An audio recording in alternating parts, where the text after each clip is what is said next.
Australia are on the edge of Rugby World Cup elimination. They've got to beat Wales in this one. My name's Mark. Let's talk rugby.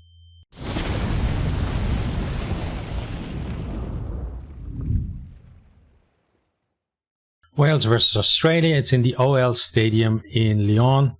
It's on Sunday, 24th of September. Kickoff is 8 p.m. BST. This is world number 7 versus world number 9. So after last round's games, Wales actually replaced Australia as world number 7, Australia dropping down to 9, and Wales and Fiji are actually on exactly the same points. It's very rare you see that because of the 2 decimal places, but exactly the same points. So Wales 7, Fiji 8, and Australia 9, all in that same pool, and you know it's very hard to split them really. But let's have a look at the teams. We're going to start with the Welsh team first. So at fullback we have Liam Williams. He's an excellent player. He's been an excellent servant for Wales. I remember seeing him as a youngster in Japan, where it must have been a Lions year, I think, because Wales sent over like a development squad over there. But wherever happened anyway, Japan beat Wales for the very first time. But he was in that team, but he still looked pretty good, even in a losing team that day. Right wing then is Lewis Rees-Zammit. Guy's got plenty of pace. If you let him, into space, you're not catching him. So gotta keep him under wraps. The centres then, George North. I was skeptical about whether he was gonna be an effective centre, but he's really impressed me. He's the best centre that Wales have available. He's beside Tompkins. Tompkins and the other centres, for me, they've been a bit wishy-washy and haven't really shown that they're gonna shine at test level, at least yet. Got Josh Adams there on the left wing. He's a guy that knows his way to the try line, and he could get a crucial try for them against Australia in this one. Bigger is retained at 10 as the starter. He had a big fight to keep his place. There's a few other people, Costello and a few others tried there, and it looked like maybe he was going to be on the way out, but he's a fighter and he got that starting spot back, and he did well.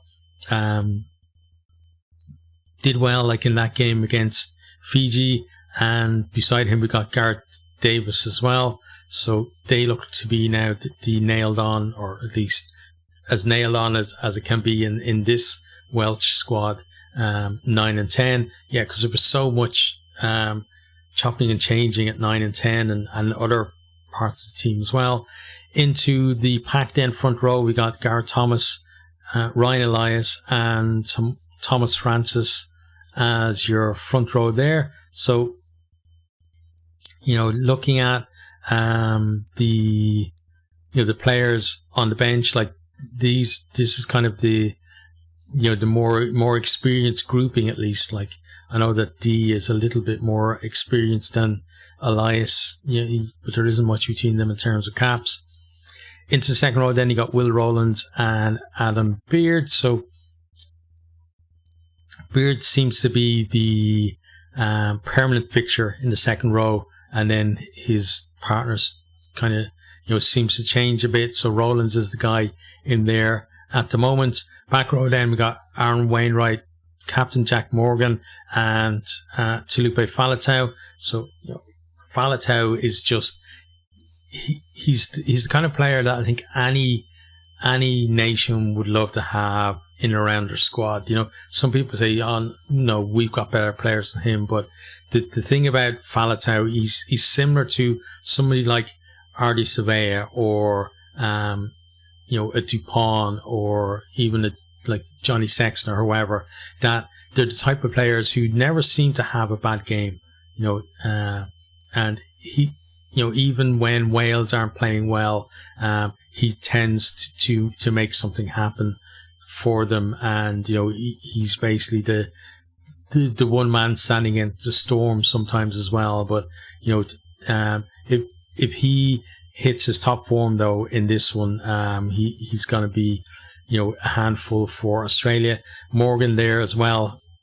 Himself and Wainwright as well. They're going to have to step up in this one. I know Morgan has played well when we've seen him recently, and he's another one who's kind of stood out. He's still kind of a young player. He's the captain though, so he's got a big future ahead of him. But making that future is about performing in games like this. So expecting a big game from him. Onto the bench then we have Elliot D. Replacing hooker. We've got Corey Domachowski and Henry Thomas. So two of those, not even 10 caps between them. We've got 4 caps and 2 caps. So not a lot of experience coming off the bench.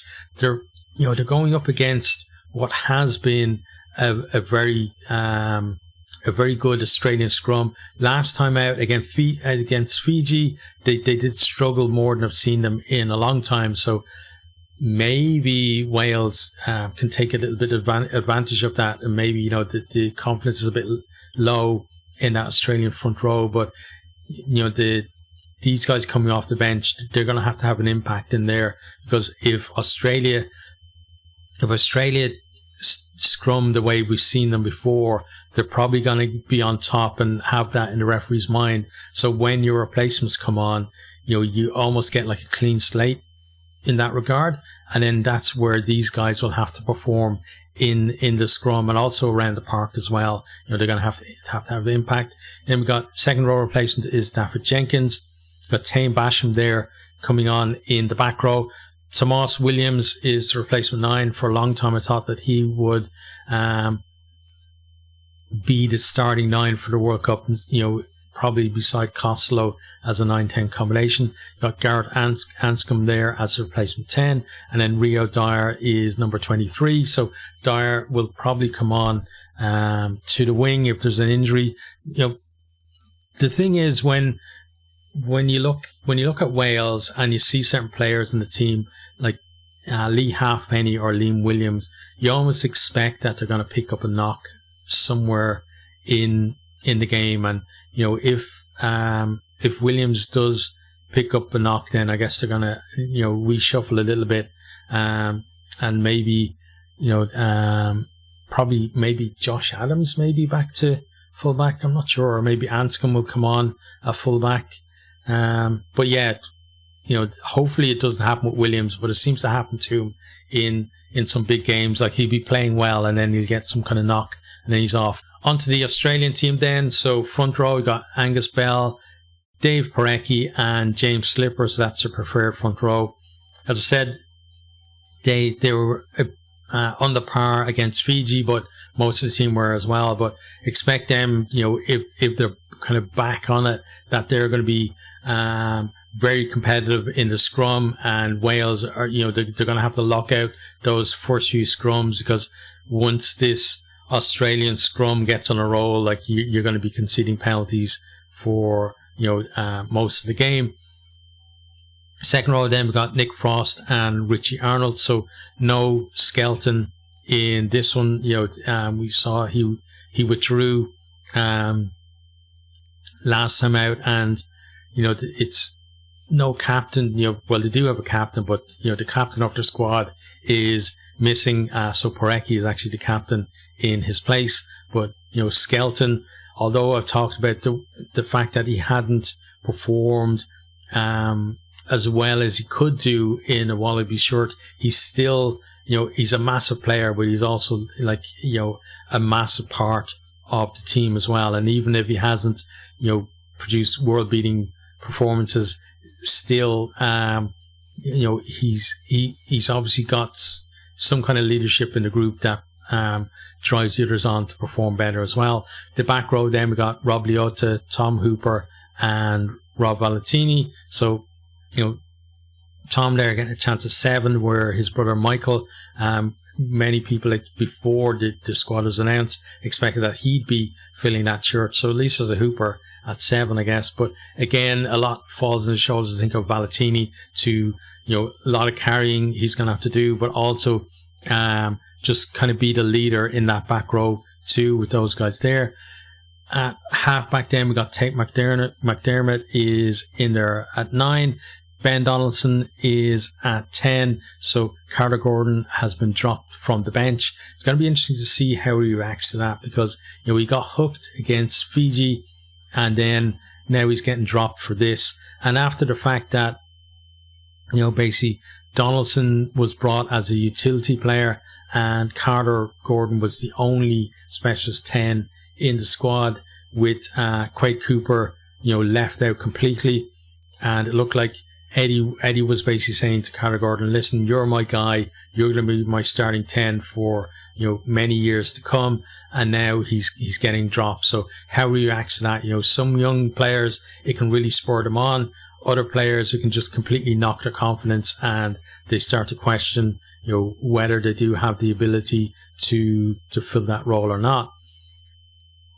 Then on the left wing we have Marika Korobetti, centres Samuel Karevi and Jordan Pietau. So these two guys on paper, they're an amazing combination in the centres, but haven't really seen it yet in this World Cup. We've seen little bits from them, but not really as a combination unlocking defences. So maybe they can do it against Wales. We'll have to see. It will be a big battle though in the centres there.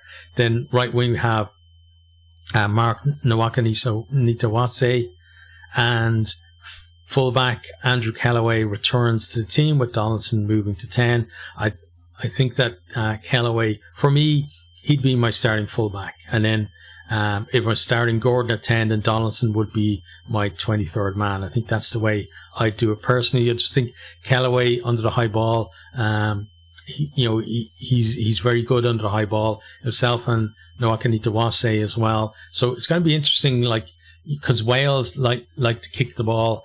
And we know that Williams is competitive in the air. You've got Josh Adams there as well.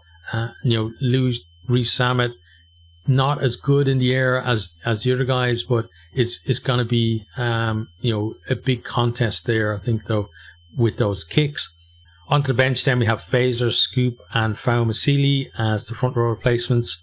Phillips is covering second row. McWright is covering the back row. Nick White is the 9 replacement himself, and McDermott kind of share the load at 9. Carter Gordon there, again, how he reacts when he comes on could be the making or breaking of Australia's Rugby World Cup. Because we know that they've got to win this or they're out. And then we've got Vunivalu as well as 23rd man. With him, he's gotten better every time I've seen him in a Wallabies jersey, but he's still not up to a level that you'd expect that he's going to come off the bench and win the game. But this could be the game that he does it in. So who do I think is going to win this one? Wales. We saw them, Six Nations, they were dire. The warm-up games, they were dire.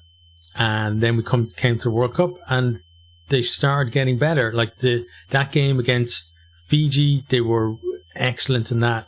And given what Fiji did to Australia, we now know how excellent they were. But then they struggled against Portugal.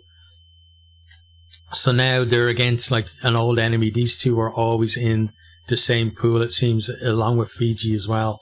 And the games between these two, they always seem to be fairly high scoring, both teams getting somewhere around 30 odd points and it being like a 1-score game. I can't see it being much different than that this time. So we're going to be on the edge of our seats, I think, all the way through this one.